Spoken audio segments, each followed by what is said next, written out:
আল্লাহর একজন ওলি কাবা শরীফে প্রত্যেক বছর হজে যান, আর উনি দেখলেন কাবার পাশে একজন যুবক হাত কাটা, একটা যুবকের পা কাটা, চোখ উঠানো, ওই কাবা শরীফের পাশে মাকাম ইব্রাহিমে বসে বসে কাঁদে, বসে বসে কাঁদে আর আল্লাহ আমারে মাফ করে দাও, আল্লাহ আমারে মাফ করে দাও। কিছু সময় পরে আল্লাহ আল্লাহ আল্লাহ আল্লাহ আল্লাহ আল্লাহ জিকির করে, আবার আল্লাহ আমারে মাফ করে দাও, আল্লাহ আমার ভুল হয়ে গেছে মাফ করে দাও, আল্লাহ আমার ভুল হয়ে গেছে মাফ করে দাও।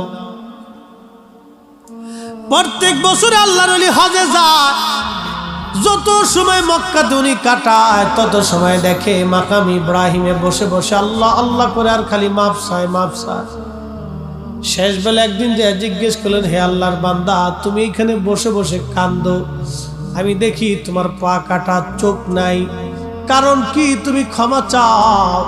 প্রত্যেক বছরই মাকাম ইব্রাহিমে তোমাকে দেখি, কারণ কি বলবানি?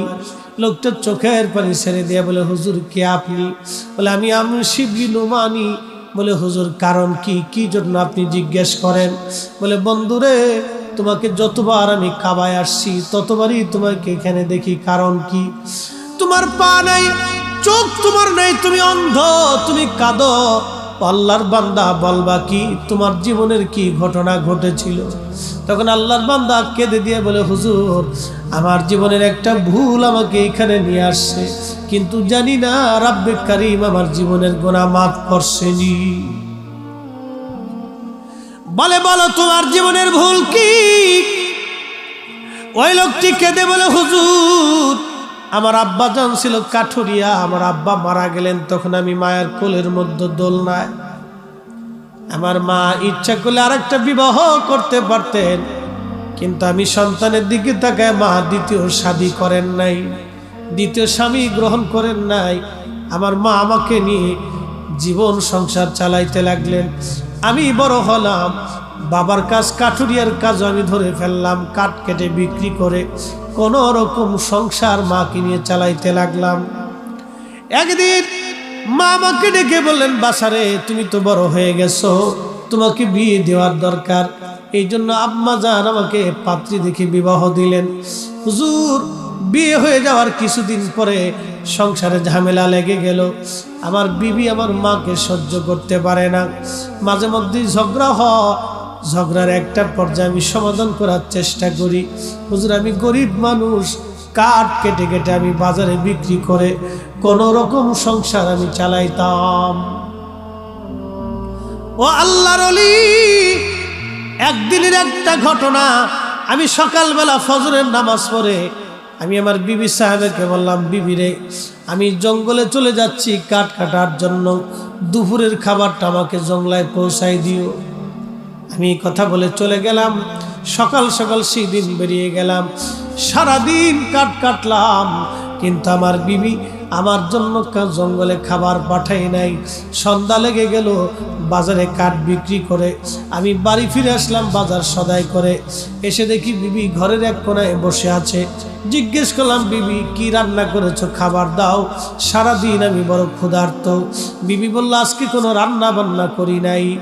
হুজুর সারাদিন আমি ক্ষুধার্ত ছিলাম, যখন বলছে রান্না বান্না করি নাই তখন আমার মেজাজ ছুটে গেল। জিজ্ঞেস করলাম, বিবি কি জন্য তুমি রান্না করো নাই? বলে তোমার মা প্রত্যেক দিন আমার সঙ্গে ঝগড়া করে, আজও ঝগড়া হয়েছে। যদি তোমার মা সংসারে থাকে আমি থাকবো না, আমি থাকলে তোমার মা সংসারে থাকবে না। ওই লোকটি কাদের বলে, হুজুর শয়তান আমাকে পেয়ে বসলো, আমার জীবন ধ্বংস করে দিল শয়তান, এমন ভাবে আমাকে পেয়ে বসলো আমি বুঝতে পারি নাই। শয়তানের প্ররোচনার মধ্যে পড়ে গেলাম।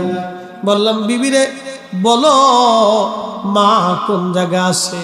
আমি আমার বিবি বললেন, ঘরের ওই পাশে কাঠের মধ্যে আগুন দিয়ে মা আগুন তাপাইতেছিল, আগুনের পাশে বসেছিল রাত্রিবেলা শীতের মধ্যে। আমি দ্রুত গতিতে খুব উত্তপ্ত মেজাজ নিয়ে মায়ের দিকে গেলাম। মা আগুনের পাশে বসেছিল, আমি পিছন দিক দিয়ে যে মায়ের পিঠের মধ্যে লাথি কষে মারলাম। একটা লাথি মারার সঙ্গে সঙ্গে মা আগুনের মধ্যে ছিটকে আগুনের মধ্যে পড়ে গেল। হুজুর, মা যখন আগুনের মধ্যে পড়ে যায়, আল্লাহর ওলি রে, আমি তখন আমার হুঁশ ফিরে আসলো। আহা, আমি করলাম কি বড় সর্বনাশ আমি করে ফেললাম। আল্লাহর ওলি মাকে টান দিয়ে আমি বের করে নিয়ে আসলাম। আনার পরে দেখি মা আর দুনিয়াতে নাই, দুনিয়া ছেড়ে মা বিদায় হয়ে চলে গেছে। হুজুর, আমি পাগল পারা হলাম। যেই জননী ছোট্টকাল থেকে আমাকে বড় করে তুললো, আজকে বিবির প্ররোচনায়, ক্ষুধার যন্ত্রণায়, আমি অভাবের তাড়নায় আজকে মাকে লাথি মেরে আগুনের মধ্যে ফেলে দিলাম। হুজুর, বিশ্বাস করেন, আমি আমার মাকে জানাজা পড়াইলাম, কবরস্থ করলাম।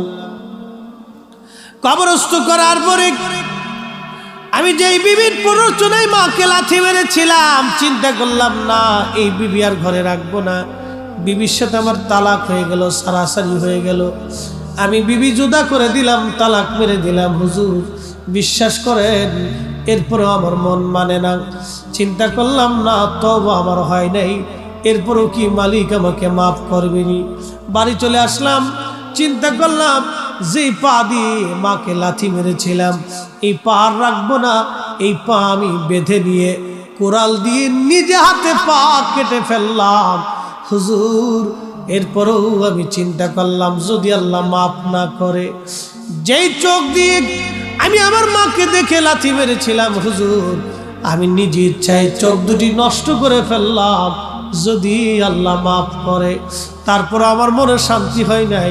আমি মাকাম ইব্রাহিমে বসে বসে কাঁদি, যদি আল্লাহ ক্ষমা করে, কিন্তু এখনো শান্তি পাই নাই। মাফ হইছে কি? এখন আমি খবর পাইনি মাফ হইছে কি? আপনি তো আল্লাহর ওলি, একটু মোরাকাবা করে দেখেন আল্লাহ আমারে মাফ করছেনি। আল্লাহর ওলি হাতিমে কাবায় সেজদায় পড়ে যায়, বলেন, ইয়া রব, তোমার বান্দার জীবনের অনেক বড় ভুল, কিন্তু তওবা করতে করতে মাকাম ইব্রাহিম পর্যন্ত আসছে। এখানে বসে বসে কাঁদে, ইয়া রব, তুমি বলো তোমার বান্দার জীবনের গুনাহ মাফ হইছিনি? আল্লাহ এলহাম করে বললেন, বন্ধু, আমার বান্দাকে জানায় দাও, কোটি বছর যদি মাকাম ইব্রাহিমে কাঁদে, আমি মালিক তারে মাফ করব না, তার মা তাকে ক্ষমা না করা পর্যন্ত। ওই লোকটি কাঁদে আর বলে, হুজুর, আমার উপায় কি? তাহলে আমি এত বছর ধরে মাকাম ইব্রাহিমে আসি, বছরের পর বছর ধরে প্রত্যেক বছর আমি হজ করি, এই মাকাম ইব্রাহিমে শুনছি দোয়া কবুল হয়, সে আশায় বসে আছি। গো আল্লাহর ওলি, বলেন আমার জীবনের গুনাহ মাফ হইবেনি? বলে, চলো দেখি তোমার মায়ের কবরের পাশে চলো। মাকামে ইব্রাহিমে বসে বসে কোনো কাজ হবে না। প্রশ্ন রাখবেন, হুজুর, মার কবরের পাশে গেলে কি হবে? বাবার কবরের পাশে গেলে কি হবে? যে যুবকরা, যে বন্ধুরা, বৃদ্ধ বাবাজিরা, আমরা আজকে কবর জিয়ারতগুলি ভুলে গেছি, মা বাবার কবরের পাশে যাই না। আপনি জানেন বাবা মার কবরের পাশে গেলে কি হয়? যখন আপনি যা থেকে সালাম দিবেন, তখন বাবা কবর থেকে সালামের জবাব দিয়ে বলে, দেখছো আমার খোকা বুড়া হয়ে গেছে, কিন্তু আমি বাবার কবরের পাশে দাঁড়ায় গেছে। মা ডাকবে, দেখছো আমার ছেলেটার দাড়ি পেকে গেছে, তারপর আমার ছেলে আমার কবরের পাশে দাঁড়ায় গেছে। ওই সন্তানের জন্য বাবা মা তখন খুশি হতে থাকে। যখন সন্তান কবরের পাশে দাঁড়ায় কিছু জিয়ারত করে, বাবা মার জন্য দোয়া করে, তখন কবর থেকে বাবা মাও দোয়া করতে থাকে। একবার জোরে বলা যাবে কি সুবহানাল্লাহ? ওই কবর থেকে তারা চিনে, তারা দেখে। আপনি দেখেন না, আপনি চিনেন না, সেটা আপনার দোষ। ওই কবর থেকে তারা চিনে। আপনি যে কবরের পাশে যে দাঁড়িয়েছেন, সালাম দিয়েছেন, ওই কবরওয়ালা আপনি চিনে, আপনাকে দেখে, আপনি দেখেন না। তা না হলে সালাম দেওয়ার অর্থ কি? যে সালামের জবাব দিতে পারে না, সালাম দিতে শোনে না, তাকে সালাম কি করে দিবে? প্রত্যেক কবরওয়ালারা আপনাকে দেখে, কিন্তু আপনি দেখেন না। প্রিয় নবীজি একদিন বদরের প্রান্তরে কাফেরদের লাশগুলি কুয়ার মধ্যে ফেলে দেওয়া হয়েছিল। বদরের সেই কুয়া এখনো আছে মসজিদের পাশে, বদর মসজিদের পাশেই কুয়া। এই কুয়ার পাশে দাঁড়ায় নবী বলতেছে, এ উতবা, সাইবা, আবুল আহাব, মুগিরা, আবু জেহেল, তোমাদেরকে না বলেছিলাম, কালেমার দাওয়াত দিয়েছিলাম, বুঝলি? আজকে তো আল্লাহর কাছে চলে গেছিস, বুঝতো এবার দেখতো আমি সত্য না মিথ্যা, এখন আল্লাহর কাছে যে বুঝবি। হযরত ওমর পিছন থেকে বলে, ইয়া নবী আল্লাহ, ওরা তো মরে গেছে, মরা মানুষকে কথা শুনে? নবী বললেন, ওমর, ওই মালিকের কসম করি যে মালিক আমাকে সত্য সহ নবী করে পৃথিবীতে পাঠিয়েছে, তুমি যেরকম শোনো তোমার চাইতে তারা বেশি শোনে, তুমি যেমন দেখো তোমার চাইতে তারা এখন বেশি দেখতেছে। কাফেররা মরার পরে দেখে, তো মুসলমান কি করবে বলেন তো? সব জায়গায় মেজাজ চড়া হলে হবে না। মা এমন একটা জিনিস,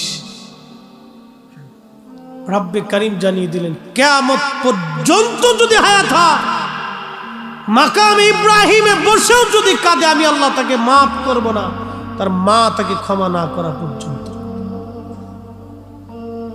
মোরাকাবা থেকে উঠে জামার কলার ধরে বলতেছে, বেটা, এখানে বসে কাঁদলে কাজ হবে না, তোর মায়ের কবরের পাশে যা। তুই যে ভুল করেছিস, মাকাম ইব্রাহিমে বসে কাজ হবে না, যা তোর মায়ের কবরের কাছে যা, মাপ চাইতে থাক, দেখ তোর মা তোকে মাফ করে কিনা। যদি ওখান থেকে মাফ হয় তো আরশে আজিম থেকে মাফ হবে, নতুবা কোটি বছর কাঁদলেও তোর মাফ হবে না। এক বাক্যে শেষ। এরপরও যদি কারো পিতামাতার অবাধ্য হতে মন